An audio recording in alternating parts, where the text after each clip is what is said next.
Just coming up to 1:30, and let's see what's been going on. So in the north here, left you last time with the French in quite a bad way. They have fallen back, as you can see along this line here. They pushed back a lot of the broken units, it's organised units beyond the river there, and they've been trying to form this line and feed it in. These guys quite exhausted, and they've got a gun line up there now as well. So with the artillery there, what you don't want to be doing is attacking that with high fatigue, because it just reduces your morale and you don't get anywhere. So the fight for mock turns carrying on, but these guns, the Prussian guns, that's just a matter of time there. They're holding on. They might actually pull back next turn. I think there's not a lot for them there. Not a lot of disorganised units left. The Russians have a few. The Prussians are pretty much cleared theirs and brought them forward. There were the Cossacks pushed up here. They've been brought back because there's a serious sort of a cavalry force, so not so much the light horse there. Okay, but there are some. What we got there? Not sure quite what they are, but they're 9, so there's some line cavalry there that's causing a few problems. So there's a little bit of a pause there. Really, the only fighting that's going on at the moment is in here in mock turn in the north. These guys are sort of just keeping out of each other's artillery range. The Russians would surely like to push on, but with fatigue high, you know, 6 on 6, it's just been reduced a bit. You know, you run up to these guns, they get, you know, you're going to get 2 shots at you, and it just becomes very dicey. So that's what we got. I mean, the Russians have a force here, covering force. They're moving. They're sort of chasing these guys. Really, they're trying to pull back, with the pardon me, with the cavalry covering them. That seems to be quite successful at the moment. Moving around the board, nothing really happened here. The Austrians have just pulled back out of cannon range because they just were not doing very well at that at all. Another view of the north, the way we can see there's Leipzig. We can see how far the French have pulled back here, and as these guys are rallying, they're being put into the line here as much as possible. You know, second defensive line. The French will defend this river if they have to, but you know, it's starting getting squashed up here a little bit. The problem the French have there is there's really no one to send that way. Well, I say there's almost no one. We're going to talk about that in a moment, because Napoleon is considering an option. Well, actually the only option he has there. Right, we move along to here, and we can see we had the Young Guard push these guys back. They're in quite a bad way. They're bringing their cannons up and started shooting. The Polish Corps have taken up position here. That's the original Young Guard. It's quite heavily moored that attacked here, that supported these guys earlier. And the Young Guard that came in, I forget, was it the first or second Young Guard? The first Young Guard, who came in and pushed these back, have now got this far, and they've set up a gun line here. And you can see, we'll look over there in a moment. So at the moment, there's not really a lot left here. I mean, there's not a lot that this reserve corps can do. So the original thoughts was send the Young Guard in. They're a bit mauled, but they're still powerful. Send them all and just clear these guys away. But I think, however, they're going to have to be sent over to bolster up over here, because you know, the French might still hold over there, but it's not a done deal. Well, over here things have calmed down a fair bit, and again it comes down to fatigue.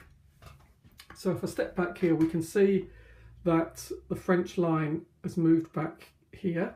So there's the Young Guard. There were the Victor's 5th Corps and 6th Corps. I've pulled back there, and as people are getting fed in, we've got a few of the leaders running around there rallying people as much as possible. Sort of got people sort of an impasse here again. You know, fatigue, it's going down a little bit at the moment, but these guns are quite powerful. Don't really want to take those head on. I mean, they've taken a lot of casualties, these guys, but this is really quite stabilised quite well. There's no point standing here just facing this bank of French guns though, because these are good, some good artillery there. Okay, so they are causing, you can see 1, 2, 3, you know, 6 batteries of worth they're firing at them, which is causing a few problems. However, you know, we've got all these stragglers back here that are sort of rallying and coming back. So this force is being fed in and in and in. And over here, we can see that the French completely left this area. They got a bit of a head start because these guys did not have orders. They were on a defensive order. So it took a while for them to react to the orders. But we can see, if I step back here, we can see that Guard cavalry's come back here. We've got the other cavalry there. Whose cavalry forces are that? Where are we? Pajols, that's 5th Cavalry. I'm sort of holding them back there. You can see they're on high fatigue at the moment, the dice indicating a 6. But the idea is to rest those and have them as a little bit of a mobile reserve in case this doesn't work out. And we've got infantry corps here. They were moving this way, but they've sort of, well, they've got a defence order along here, but they seem to be heading towards the end of this Galgenberg here. The Austrians are moving across, and you know, they've just limbered their guns up. The Russians have done that, and the Russians are finally getting to the Galgenberg, so there's going to be a little bit of a tussle over there. The Cossacks have pretty much come back. I'm surprised so many of them sort of recovered, but they're sort of buying their time, hopefully looking for some easy pickings back there. We've got Kellerman's cavalry. Well, it wasn't very big to begin with, but it's even more reduced there. Kleist Austrians, they're not going anywhere. They've pretty well had it. So that's where we are at the moment. Next steps. Well, this game really rewards you for use of reserves, and I have committed all the reserves there are, so it's quite hard for anyone to do anything particularly decisive at the moment. This attack here has gone well, but these guys are pretty, not only have they got casualties, but they're fatigued. Okay. These guys are pretty fatigued as well, the French, apart from the Guard. So it's a case of we're going to gather our forces here and see where we go next. I mean, I'd quite like to start extending the Allies to extend the line out a little bit.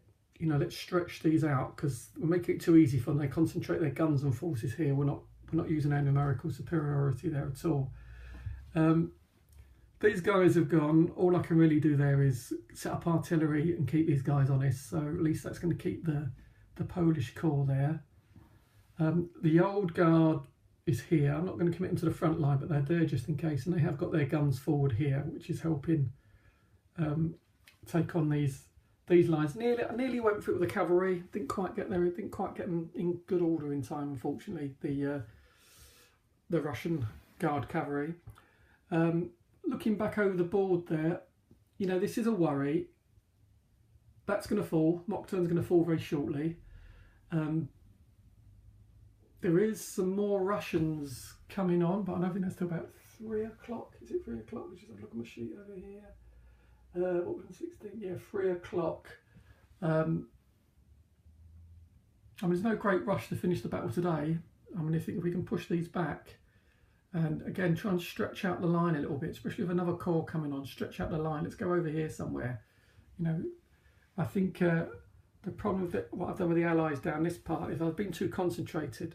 It's nearly worked, admittedly. You know, pushing across here, that looked very threatening, but somehow by committing the Guard, which I suppose what they're there for really, is it has stabilised up front, and now that's looking, look at that French line there, that's looking pretty problematic to take on really. I mean, there's cavalry in reserve here. These guys are coming back into good order and feeding back into the line. There's a fair bit of infantry there. Don't have a lot of infantry here. Still got the old Guard outpost there. And no one can really get in or get out, so he's taking pot shots of people as they go past. So that's where we're up to in just coming up to 1:30.